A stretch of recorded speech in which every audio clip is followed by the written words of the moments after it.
à un moment donné, je te rends compte que mais, Dieu a dit qu'il va ouvrir son bon ciel pour moi, il va ouvrir son bon trésor et tout. Mais c'est pas simplement parce qu'il va l'ouvrir. C'est pas parce que tu as des Hmm. besoins qu'il va pouvoir. C'est pas parce que tu es dans la détresse qu'il va venir te chercher. Non, Dieu n'a pas dit qu'il se tient sur tes problèmes pour pouvoir t'aider. Il se tient sur sa parole.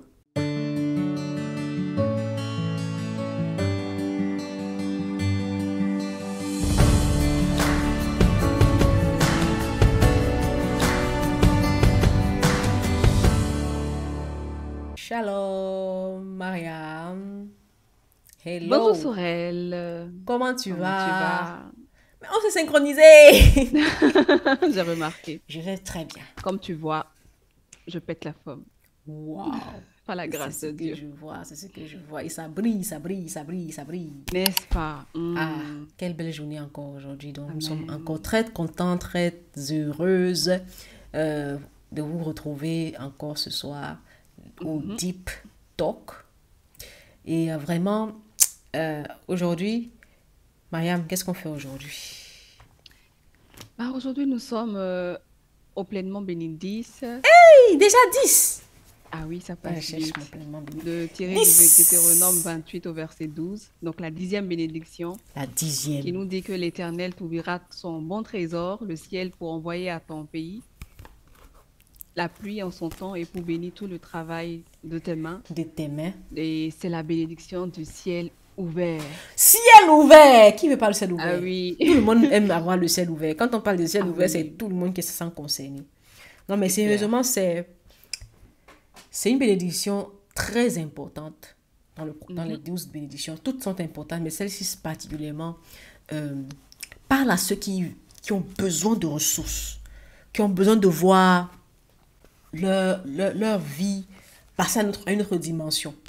Et ça pourquoi, mais c'est comme si progressivement, quand on va sur chaque bénédiction, la bénédiction qui vient après te donne des rémas encore plus profonds sur ce qui était avant. Et c'est vraiment super de voir que la bénédiction numéro 10 te parle de mhm. la grâce divine. La numéro 10 t'amène à comprendre que euh, tu dois accéder aux choses spirituelles, même matérielles, facilement en fait.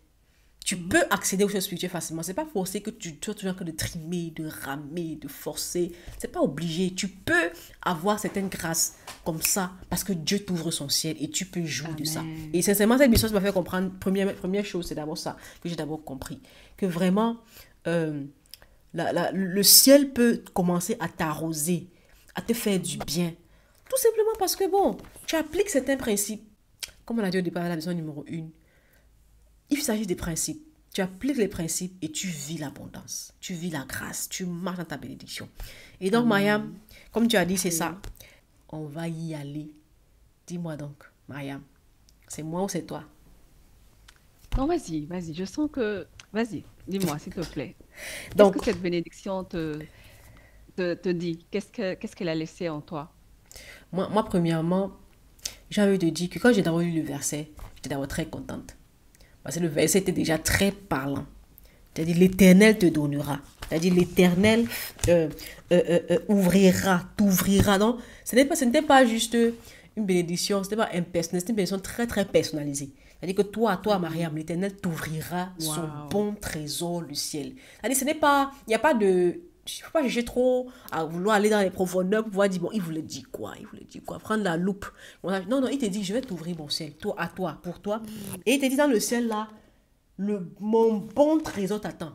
Et c'est là où je dis, mais oh, il a dit le bon trésor. Et le pasteur dans le livre explique que il y a le trésor et il y a le bon trésor. Amen. C'est-à-dire qu'il y a un trésor et il y a un bon trésor. Et ce bon Hmm. trésor, il dit le ciel. Tu t'imagines que Dieu te dit que moi je touche ma maison. Tout ce qui est dedans là, il faut prendre. Nous Et tous on devient, le même jour, on dit que je deviens dangereuse le même jour. Hein. Je suis très, très, très, très dangereuse. Il dit qu'il t'ouvrira son bon trésor. Et le pasteur explique dans le livre, dans le jour, les premiers jours même déjà, premier jour, c'est quoi les trésors? Qu'est-ce qu'un trésor terrestre? Qu'est-ce qu'un trésor céleste? Et pourquoi est-ce que tu dois aspirer à chercher les trésors du ciel? Et donc, il dit, l'Éternel t'ouvrira son bon trésor, le ciel. Pourquoi? Pour te dire qu'au ciel, comme le pasteur explique toujours, il y a plusieurs ciels. Et le ciel de Dieu, qui est le troisième ciel, c'est ce ciel-là qui renferme tes bénédictions spirituelles, tes bénédictions matérielles, tes grâces, ce qui va te permettre de pouvoir te mouvoir sur cette terre, ce qui va te permettre de pouvoir accomplir tes projets, de pouvoir manifester ta destinée en fait. Et c'est son bon trésor là qui va te donner pour pouvoir le faire. Et moi, je me suis dit, c'est donc quoi ouvrir le ciel? Parce que quand on regarde, le ciel n'est pas fermé. Quand tu regardes bien, le ciel, c'est comme si c'était déjà ouvert. Mais il te dit non, il va t'ouvrir le ciel. C'est-à-dire, il explique dans le jour numéro 4 qu'en fait, ce qui veut dire, ça signifie pour lui que il va te donner une passerelle. C'est-à-dire une passerelle, une connexion entre le ciel et toi, une connexion directe. Souviens-toi de Jacob. Jacob a dit, quand il est arrivé à Bethel, qu'il a vu comme une échelle avec des anges monter et descendre. C'est-à-dire, Dieu va te donner comme cette échelle-là. Et tes anges vont pouvoir monter et descendre avec tes besoins et tes réponses à tes questions. C'est pas extraordinaire, ça? Est-ce que c'est pas merveilleux de te dire que non, j'ai un accès direct au ciel, un ascenseur direct au ciel. Donc, dès que j'ai un besoin, je crie, ok, mon ange, viens. Et il monte, il revient. Mais c'est-à-dire que pas besoin de transition. Ça va directement au ciel, ça revient. Mais c'est extraordinaire. Il va t'ouvrir son ciel. Maintenant, deuxième chose, il dit le bon trésor de Dieu. Mais tu te dis, mais ok, ça veut dire qu'au ciel, il y a un trésor. Maintenant, il y a le bon trésor. Quelle est la différence? Il y a plusieurs types de trésors. Même ici, sur Terre, on sait qu'il y a plusieurs types de trésors. Il y a des gens, ils découvrent des trésors sur leur terre. Et un jour, il est en train de creuser, chercher un puits. Il a trouvé un diamant. Il s'est rendu compte que non, ça c'est une mine de diamants, mais c'est extraordinaire. Il y a plusieurs types de trésors. Dieu te promet son bon trésor. Le bon trésor ici, le pasteur explique dans le bon trésor que, en fait, Dieu veut te donner pas seulement son trésor, mais le meilleur des meilleurs. Dieu veut que tu aies la crème de la crème. La pâte de la pâte. Il veut que tu n'aies pas seulement juste le minimum pour vivre, ce dont tu as besoin, mais il veut que tu aies tout ce qu'il est meilleur, le maximum de ce qu'il veut te donner. Il veut te l'accorder.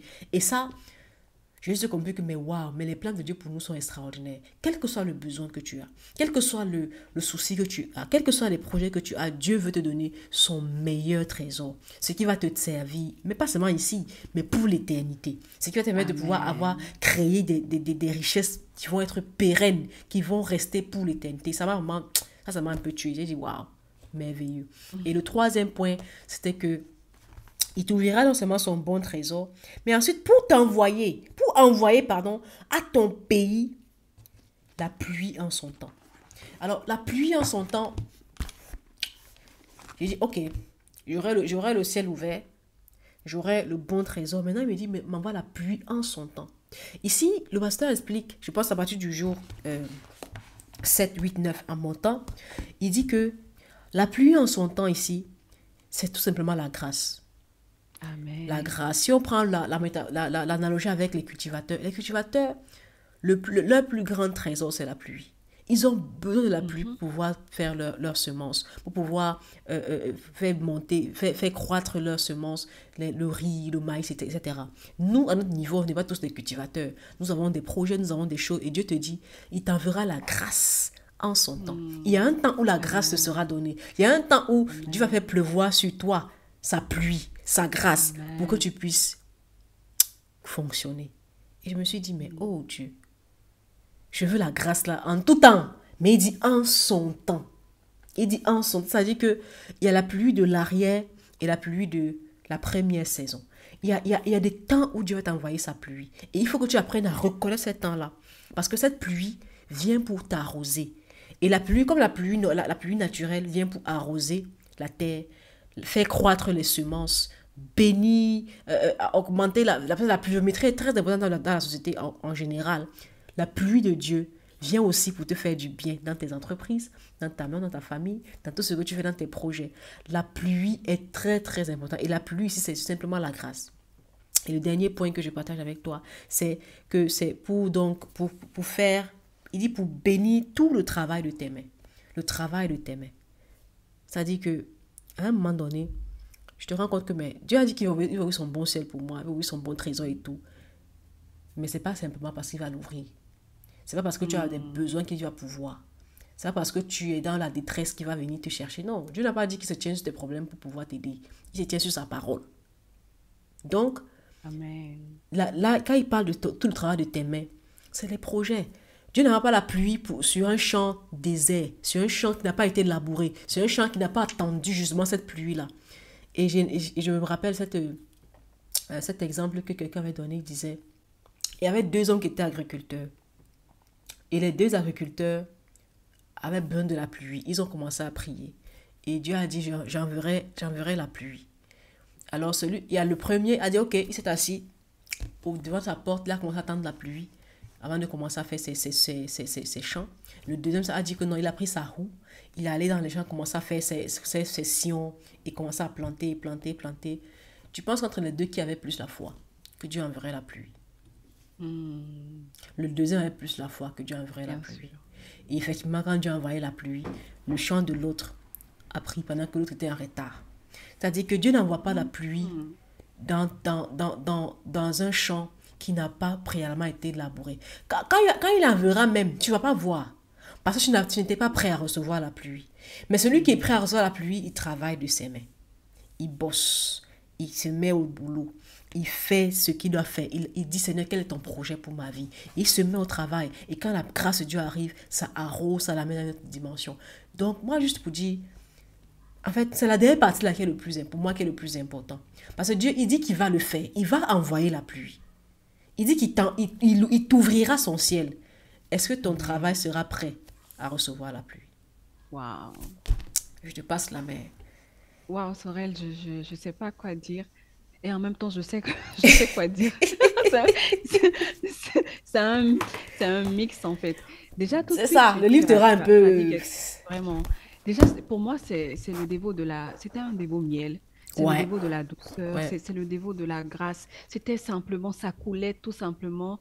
Et moi, à la fin de cette lecture, mon regard sur le ciel a changé. Vraiment, c'est important. Vraiment, on dit c'est important, mais il y a quelque chose qu'on fait tous, c'est la prière. Yes. Tout le monde a des prières, tout le monde a des besoins, et puis on implore le ciel pour obtenir des réponses, pour obtenir des faveurs. Quand tu as commencé, que ce dévot, en fait, c'est un dévot personnel. Parce que le Seigneur, il a dit, l'Éternel t'ouvrira. Là, il n'a pas parlé en général, c'était personnel. Donc, je fais, mais waouh, ça veut dire que c'est un dévot personnalisé. Là, tout de suite, je fais, c'est un face-to-face. Cette bénédiction, le Seigneur te veut toi. Il te veut toi, il veut une relation avec toi. Et tu as dit en fait qu'il y a un ange, quand tu pries, il y a un ange qui monte, qui vient. Mais l'ange qui monte, qui vient là, c'est un canal, c'est un environnement. Et le pasteur nous fait en fait cet environnement d'abord, c'est la présence de Dieu. Cette échelle, cet ange qui monte et qui descend, en fait, c'est un canal. Et ce canal, il faut l'entretenir, il faut le maintenir. Et pour le maintenir, c'est la prière. C'est seulement par la Waouh, prière waouh, que le waouh, waouh. Seigneur peut La faire prière. descendre les trésors du ciel et de la terre. C'est le langage qu'il comprend, c'est la prière. Donc moi, tout de suite, moi, je veux dire, en fait, avec ce dévot, en fait, j'ai redécouvert autrement ce que représente la prière. Parce que le pasteur nous dit dans le jour 14 que la prière, c'est l'environnement pour permettre d'élargir ta bande passante du ciel sur la terre. C'est-à-dire, ce que tu demandes là, plus tu pries, c'est un peu comme si plus tu ouvres le chemin où ça tombe, ça tombe, ça tombe, ça tombe. Là, je fais waouh. Et le pasteur, il a parlé de la prière, mais il a aussi parlé de la foi.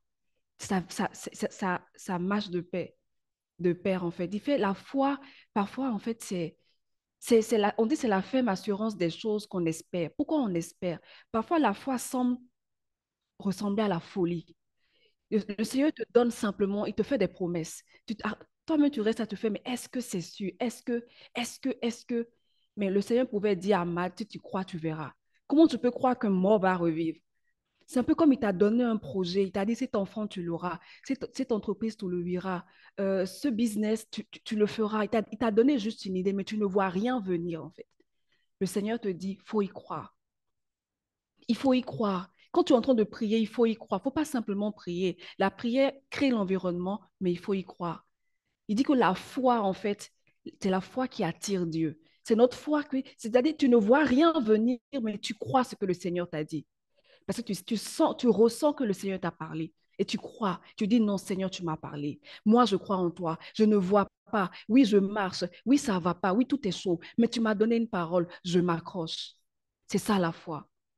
Il nous parle de la foi en Dieu, mais aussi la foi de Dieu. La foi en Dieu, c'est attendre ce que le Seigneur a dit. Il dit, notre espérance, il ne nous décevra pas. Le Seigneur ne va pas te mentir. Il n'est pas un homme pour mentir. Il est le même hier, aujourd'hui, éternellement. Ce qu'il t'a dit, accroche-toi. Mais parfois, il peut arriver que tu manques de foi. Là, tu dois demander la foi de Dieu. Seigneur, tu m'as parlé, je crois, mais actuellement, ça ne va pas. Prête-moi ta foi. Le Seigneur te fera don de sa foi. Il partagera sa foi avec toi. Donc, si tu passes une saison où tu es en train de faillir, demande-lui ta foi. Sa foi, il va te prêter sa foi. Donc, en fait, tu dois prier. Mais le plus important, il dit que la foi, en fait, c'est une main spirituelle pour retirer ce que Dieu t'a promis. Vers la fin de Dévo, vers les jours 29, c'est pratiquement à la fin. En fait, chaque journée est tellement magnifique. Le Seigneur dit, on a tendance à dire, mais on prie, c'est comme si le Seigneur ne nous répond pas. Et puis le pasteur, il a abordé la différence entre la bonté et la gentillesse. J'ai fait, waouh. Il dit parfois, en fait, on pense que parce qu'on prie, Dieu va répondre à tout. Je suis sûre que parfois, sur elle, moi, je me dis, Seigneur, parfois, merci de n'avoir pas répondu à telle prière. Parce que je réalise, mais qu'est-ce qui m'a appris de demander ça? Tu vois, en fait, c'est là que Non, je mais me dis, en c'est fait, extraordinaire on peut parce que pas se sincèrement, nous rassurer. tous, on a vécu ça. C'est ça. Aïe, Seigneur, Il faudrait qu'on comprenne que Dieu est bon. Dieu n'est pas il n'est gentil, pas Dieu est bon. gentil. Dieu est bon parce que tout ce que tu demandes, bon, parfois on dit, Seigneur, tu ne m'exauces pas, mais il faut te rassurer de quelque chose. Dieu nous donne toujours Ce dont on a ce qui est besoin, bon pour nous. ce qui est Dieu ne bien, nous ce donne qui est pas ce bon. qu'on veut. Il ne cède pas à nos caprices. Yes, il ne cède pas à Parce nos qu'il n'est pas caprices, pour dire gentil. ça bien. Et il sait ce qui est bon pour nous. Donc, Dieu te donne toujours ce qui est bon. Donc, dans 1000 demandes, dans 1000 requêtes, Dieu peut te répondre peut-être 100 ou bien peut-être 3, mais parce qu'il sait que, championne, les 1000 que tu as demandé là, est-ce que tu sais ce que c'est? Moi, je sais ce qui est bon pour toi. Donc, Dieu n'est pas méchant, Dieu, il est bon. Et le pasteur nous Yes. explique en fait que la bonté, en fait, il dit que la gentillesse, c'est une vertu. C'est-à-dire, tu es gentil, tu es bien, tu es affectueux, tu es généreux, mais que la bonté, c'est un fruit de l'esprit. La bonté évolue un peu plus que la gentillesse. Wow. La bonté, ça, ça intègre la droiture, la justice. Par la bonté, tu peux dire non à quelqu'un parce que tu sais que ce que tu demandes n'est pas bon. Donc, c'est un peu strict. Le pasteur dit que la bonté poursuit un but, mais la gentillesse est sans vision. Donc, voilà un peu ce que moi j'ai retenu de ce verset, c'est la prière, c'est avoir le cœur bon et savoir que Dieu est bon, il n'est pas gentil. Et voilà, Dieu est bon, voilà un peu ce que je il n'est pas tirer dans. gentil. Mhm. Waouh. Vraiment, je pense que vraiment ce dévot, non seulement t'ouvre les yeux sur comment ça fonctionne, comment Dieu fonctionne pour nous exaucer, comment est-ce qu'il veut Amen. t'exaucer, euh, Mhm. et pourquoi est-ce qu'il va t'exaucer, Amen. mais aussi, elle te montre aussi comment est-ce que tu dois prier, comment est-ce que tu dois parler avec ton Père, qu'est-ce que tu Mhm. dois demander, parce que Mhm. tu as parlé de beaucoup de choses, la prière, les fardeaux que tu dois avoir, est-ce que c'est comme ça que Dieu voit les choses aussi? Il va pas juste t'ouvrir son ciel pour que tu fasses tout et n'importe quoi, mais il va t'ouvrir son ciel pour que tu puisses porter ses fardeaux et atteindre ta destinée. Donc, nous t'invitons vraiment à le lire, comme d'habitude. C'est pas très long et tu verras que certainement, il y a une parole ici pour toi. Et vraiment que le Seigneur te parle, qu'il te parle. Moi, nous a parlé de façon différente. Toi, certainement aussi, tu recevras quelque chose de différent qui te donnera de comprendre Dieu mieux et de pouvoir ainsi manifester clairement ta destinée. Que Dieu te bénisse, Mariam. Amen. Oui, On vous dit à merci la semaine Sorel. En tout prochaine. cas, que tes échecs ne paralysent pas ta foi. Ne paralyse pas ta Avance et foi. puis le Seigneur est Lève-toi. là pour toi. Il a de bonnes choses Continue. pour toi. Amen. Voilà. Et il manifeste ta bonté par sa grâce. Tu seras béni. Amen. Prenez soin de vous et que la Amen. grâce et la faveur soient votre partage. N'oubliez pas de commander vos Shalom. dévots dans la description et on se Ah retrouve oui. très prochainement dans le prochain épisode. C'est Bye. le dévot de la douceur. Tu as envie de le lire. Merci d'avoir regardé cette vidéo. Si ça vous a plu, cliquez sur like. Et si vous voulez regarder l'intégralité de nos vidéos, cliquez juste ici et juste là pour vous abonner afin de recevoir toutes nos prochaines vidéos en avant-première. À très vite!